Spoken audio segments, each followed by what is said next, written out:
Bom dia, Maria João, bom dia, ouvintes da Terra Nova. Sejam bem-vindos para mais uma edição do podcast Liberdade de Expressão com os politicamente incorretos. Hoje vamos iniciar a nossa emissão com um ponto prévio e vamos falar da Austrália, é verdade, e de violência doméstica. Isto porque nós temos trazido nas últimas semanas o tema da violência doméstica, principalmente em Portugal, com o juiz Neto Moura, com os dados das mulheres que infelizmente já morreram às mãos da violência doméstica, e chegou-nos um dado da Austrália que nós vimos através da revista Sábado e que vai ser atualizado ao longo das próximas semanas, caso se confirme mesmo, mas ao que parece a Austrália proibiu a entrada no país a pessoas que já foram condenadas por violência doméstica. Em relação a isso, palminhas para a Austrália. Os australianos deram mais uma vez um bailinho a todo o mundo a dizer como é que se deve proceder nestas situações. Há quem diga, então, mas eles não têm liberdade de ir para qualquer tipo de sítios.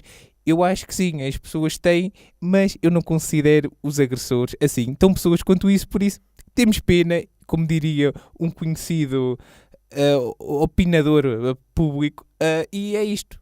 Bem, parabéns à Austrália. Bom dia, Maria João.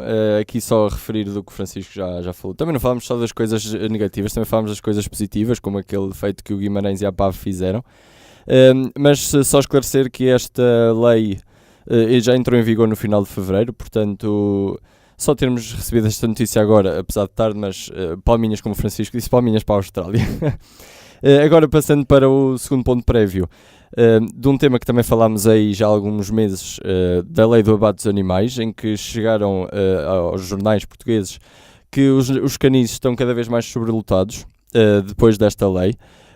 O bastonário da Ordem dos Médicos Veterinários, Jorge Cid Gonçalves, refere que não foi esta lei que provocou isso, obviamente já havia alguma sobrelotação, mas foi o facto de não se ter previsto que o abandono, portanto a existência do abandono também causa esta sobrelotação dos canis, portanto aqui o bastonário a focar-se mais nas pessoas que abandonam, não nos animais vadios. Um ponto também positivo sobre o abate é que no ano passado foram abatidos menos 46% do que o registado em 2017, portanto eu acho que já estamos aqui a evoluir um pouco mais em termos dos animais, pronto. Primeiro, Maria João, dizer que o André é que tive a ideia deste tema. Eu sou completamente inocente em relação a isto, por isso não matem o mensageiro, está bem? Eu já tinha previsto isto, mas não matem o mensageiro. E depois, lamento muito, mas esse dado é positivo, mas é um bocado lógico, não é verdade? Se por isso alguém proíbe o abate, é normal que o abate reduza. Era estranho se fosse ao contrário. Sim, mas também a lei já não veio no início do ano, não é? Veio um bocado mais para o fim. Sim, mas, enfim, é continuar a pensar, não vou meter mais nessa situação, da última vez deu muita confusão, por isso, desta vez não vou falar mais. E nada que uma construção de mais canis não resolva, não é? Exatamente. Vamos construir canis por estes países fora. Agora, em relação a outro tema, vamos para a Itália. Vamos falar da Juventus, mas não vamos falar do grande Cristiano Ronaldo. Vamos falar do Bonucci, para quem não sabe, o defesa central italiano, que ao longo das últimas semanas parecia-me que tinha andado a jogar com o cérebro desligado, pelos vistos não tem mesmo cérebro. Até porque recentemente a Juventus foi jogar a Cagliari e houve cânticos racistas por parte dos adeptos da equipa da casa, dois jogadores da Juventus, o Matuidi e o Martin Keane, acho eu, é isso, exatamente. Moise Keane, peço desculpa. E Bonucci disse que este segundo, quando marcou o segundo gol, teve culpa em ser alvo de cânticos racistas porque, espantem-se, festejou o gol ao pé dos adeptos adversários. E espantem-se numa coisa que é, isso acontece no futebol em todo o mundo, em todo o lado. E não é razão para fazer cânticos racistas. Ele disse que a culpa estava dividida entre os adeptos e os jogadores, mas pelos vistos ninguém concordou com ele. A Bonucci conseguiu fazer uma coisa que foi pôr a própria equipa contra si, quando a equipa o apoiou a seguir aos últimos jogos completamente horríveis que ele fez. Ou seja, parabéns Bonucci, és um idiota. É isto, claro que há coisas que não se dizem, e estar a dizer que se há cânticos racistas a culpa é dividida, não, isto ao Bonucci, por amor de Deus. Balotelli, que também já sofreu várias vezes de comentários racistas, infelizmente, em Itália, obviamente criticou fortemente Bonucci, portanto isto é algo que acho que ninguém, até mesmo o Bonucci, acho que neste momento deve estar a pensar em casa, se calhar não devia ter dito isto. Portanto, Bonucci, toma lá um bocadinho de juízo e Não, E o Sterling disse, partilhou a frase do Bonucci e disse: a única coisa que me apetece é rir. pois, mas vendo bem, nem dá muita vontade de rir. Dizendo. Eu disse isto num tom irónico. Sim, sim. Pronto, passando agora para o primeiro tema principal, vamos falar outra vez do Facebook, acho que já falámos aqui. E desta vez tenho dois temas sobre o Facebook. Na pesquisa que estava para este tema que vou falar, acabei por encontrar outro ainda pior, em que primeiro o Facebook pedia a password dos e-mails das pessoas que se queriam inscrever no Facebook, ou seja, uma informação pessoal. O Facebook estava a pedi-la. O Facebook já veio dizer que não estava a pedir a toda a gente, era apenas alguns mas lá está, precisavam daquilo para se inscreverem totalmente no Facebook, não conseguiam entrar se não dessem a palavra passe do e-mail ao Facebook.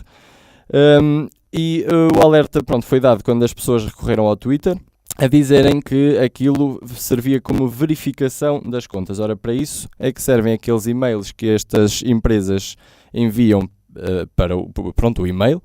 E depois as pessoas carregam lá no botãozinho para verificar a conta e depois abrem a conta e fica tudo verificado, fica tudo bonitinho, as pessoas entram lá e muito bem. Ora, isto vem provar mais uma vez que o Facebook, penso que está-se a marimbar para toda a gente, anda a fazer o que bem lhes apetece e querem. E depois, eu nesta pesquisa sobre este tema encontrei que estavam divulgados na quarta-feira 2 bases de dados online de acesso público com informação de centenas de milhões de utilizadores do Facebook.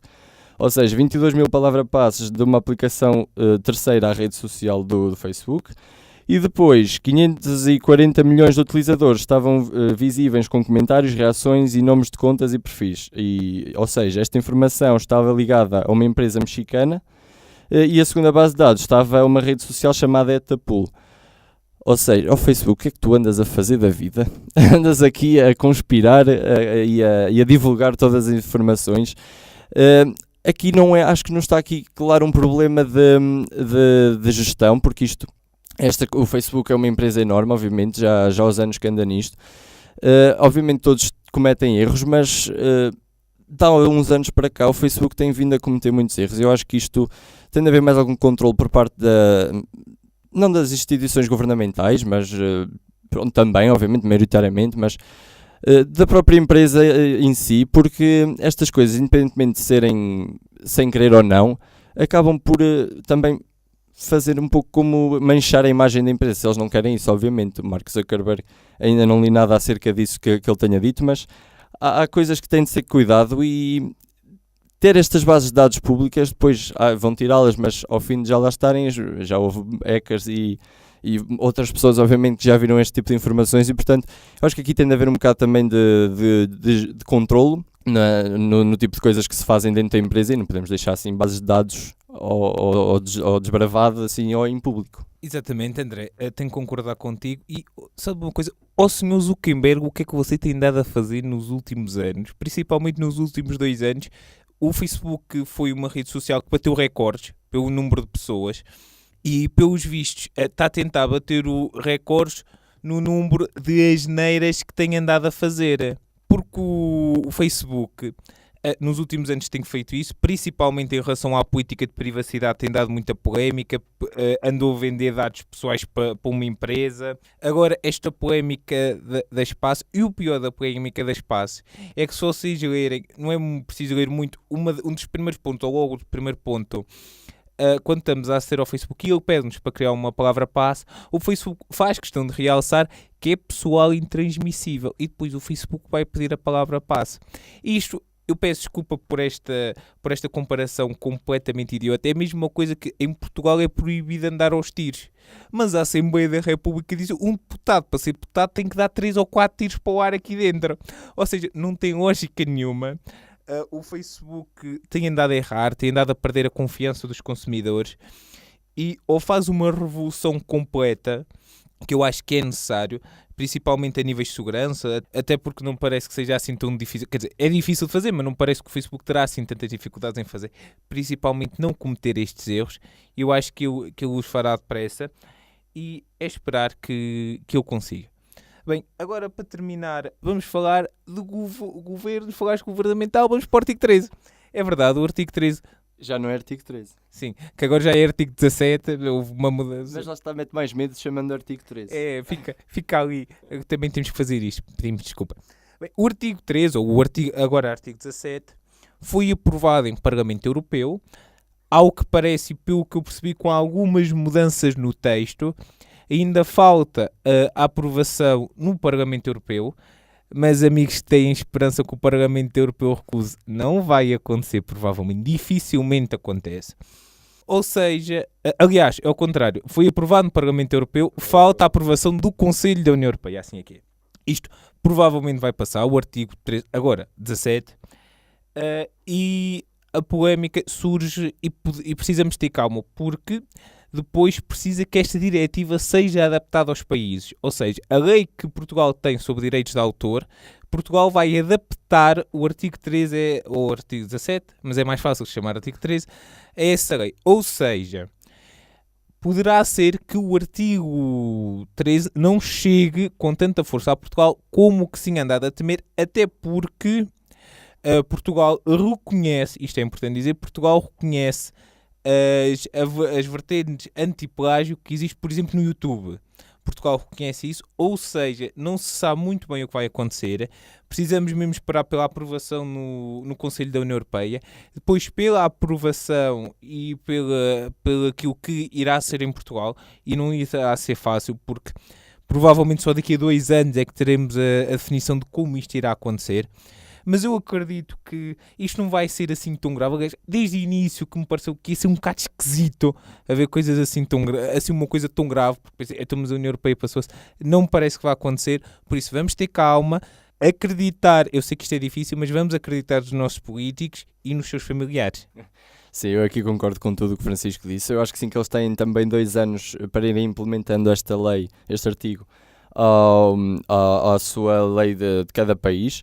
E eu aqui basicamente para dizer que não é que aprovo totalmente esta lei, eu acho que sim, o YouTube já tem a sua diretiva de direitos de autor, não muito competente, mas se calhar se trabalhasse o YouTube e a Google, neste caso, que é detentora do YouTube, a Google e a União Europeia ou outras entidades governamentais, poderiam colocar aquela plataforma de direitos de autor do YouTube numa melhor perspectiva, trabalhar melhor, não é? E pronto, lá está, eu aqui concordo que haja esta coisa de direitos de autor, porque eu, se vou trabalhar, por exemplo, faço uma música, eu não quero que ela seja distribuída por qualquer lado e não receber, não é? Eu acho que aqui também temos de ter um bocadinho de bom senso, não só nas músicas, mas também de imagens, porque todas as imagens têm autor, e se a pessoa trabalha para comprar máquina fotográfica, câmara de vídeo, microfones, etc., para ter o seu trabalho, eu acho que pelo menos deve ser reconhecida e deve pelo menos receber uma parte. Não estou a dizer, por exemplo, como que acontece agora com o YouTube, em que se há, por exemplo, um trecho de 30 segundos, que é o mínimo de uma música, a rentabilização do vídeo passa para o detentor da música. Eu acho que isso também é um bocado exagerado, não é? Porque se só, por exemplo, são 30 segundos, eu acho que não deveria ir todo, deveria ir só uma parte, ou seja, haver ali um acordo. E, portanto, esta diretiva do YouTube tem de ser modificada. Agora, é claro que a União Europeia teve de se mexer, e pode ser que assim o YouTube e a Google e outras plataformas online acordem e também façam esta política de direitos de autor de uma melhor maneira. Pronto, Maria João, e terminamos assim o nosso podcast esta semana. Muito obrigado e até para a semana. Até para a semana, Maria João.